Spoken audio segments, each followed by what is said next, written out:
अच्छा, आज की इस वीडियो में मैं आपको बताऊंगा कि how you can create your account on eBay.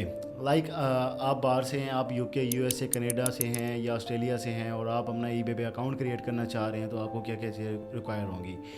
सबसे पहले आपने अपना ईबे पे अकाउंट, बायर अकाउंट बनाना है। ठीक है, मोबाइल पे ईबे ऐप डाउनलोड करनी है, उस पर बायर अकाउंट बनाना है। बायर अकाउंट बनाने के बाद 1-2 दिन आपने उससे 10-5 मिनट स्क्रॉलिंग करनी है, कोई प्रोडक्ट ऐड टू कार्ट करनी है। ऐड टू कार्ट जैसे हो जाएगी देन आपने क्या करना है, आपने आफ्टर 3 डेज़ उस पर ऑर्डर प्लेस करना है। आपको ऑर्डर जैसे रिसीव हो जाएंगे, आपने मिनिमम 3 ऑर्डर प्लेस करने हैं। 3 ऑर्डर आपने प्लेस कर दिए। अब ये करने ज़रूरी क्यों है? बेसिकली आप देखें, ईबे का जो एक एल्गोरिथम है वो पहले बायर होता है, फिर वो सेलर में कन्वर्ट होता है। ठीक है, तो आपने एक शो कराना होता है कि आप एक अच्छे बायर हैं। ठीक है, आप कोई फ्रॉडन एक्टिविटी नहीं करेंगे उसकी मार्केट के साथ। आपने उसके एल्गोरिथम को एक सेटिस्फेक्शन देनी होती है। फिर आपने पहले इंडिविजुअल अकाउंट को कन्वर्ट करना है एज अ सेलर। ठीक है, सेलर कन्वर्ट करने के लिए आपको रिक्वायरमेंट्स क्या क्या होती हैं, आपने सिंपल कोई भी हाउस होल्ड के प्रोडक्ट की फ़ोटो लेनी है। फ़ोटो लेने के बाद आपने उसे लिस्ट कर देना है। लिस्ट करने की जो जो उस प्रोडक्ट में स्पेसिफिकेशन होती है वो आप सारे लिख देंगे।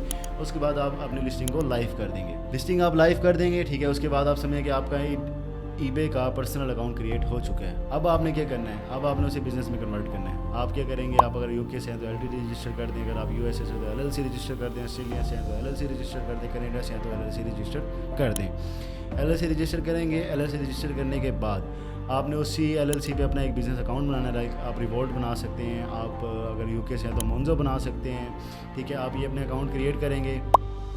टाइड बना सकते हैं। अकाउंट क्रिएट हो गया। अब आपके पास एलएलसी भी है, ईबे का पर्सनल अकाउंट भी है और प्रोफेशनल बिजनेस बैंक अकाउंट भी है।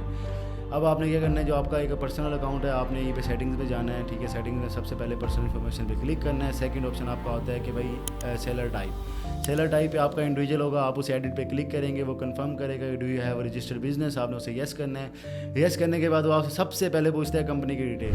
इंडिविजुअल अकाउंट को आप सेलर में कन्वर्ट करना चाह रहे हैं, तो क्या आपके पास ऑलरेडी बिजनेस रजिस्टर्ड है? हाँ जी है, हमने ऑलरेडी बिजनेस रजिस्टर किया हुआ है। तो आप उसके काइंडली इन्फॉर्मेशन कंफर्म कर दें।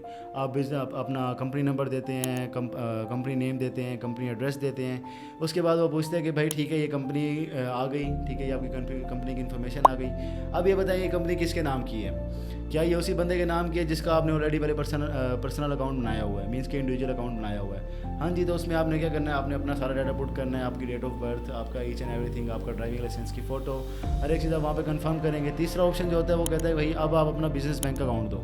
ठीक है, अब आपने क्या करना है, जो मैंने आपको कहा था कि मोन्जो या टाइड या कुछ बना लेंगे, आपने उधर उसकी डिटेल ऐड कर देनी है। आप जैसे डिटेल ऐड करेंगे आपका अकाउंट उसी time as a business convert हो जाएगा और आपको बिज़नेस फैसिलिटीज़ मिलना स्टार्ट हो जाएंगी। तो बेसिकली ईबे पे इस तरह आपने अकाउंट क्रिएट करना है। आपने कभी भी ऐसे नहीं करना कि आप कंपनी रजिस्टर कर लें, पहले आपने अपना कंपनी बैंक बना लिया और डायरेक्टली आप ईबे पे अकाउंट बनाते हैं तो सस्पेंड होने के चांसेस बढ़ जाते हैं। तो उस कंडीशन में आपको लॉस हो जाता है, आपकी कंपनी के पैसे आपको ईबे रिटर्न नहीं करता, ना कंपनी वापसी करती है, आपका बैंक बन चुका होता है, लेकिन आप उस पर कभी सेलिंग नहीं कर सकते ईबे पे।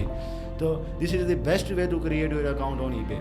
अगर आपको इस तरह की और वीडियोस चाहिए, इन्फॉर्मेटिव वीडियोस चाहिए, तो ये टिप्स को फॉलो कर लें।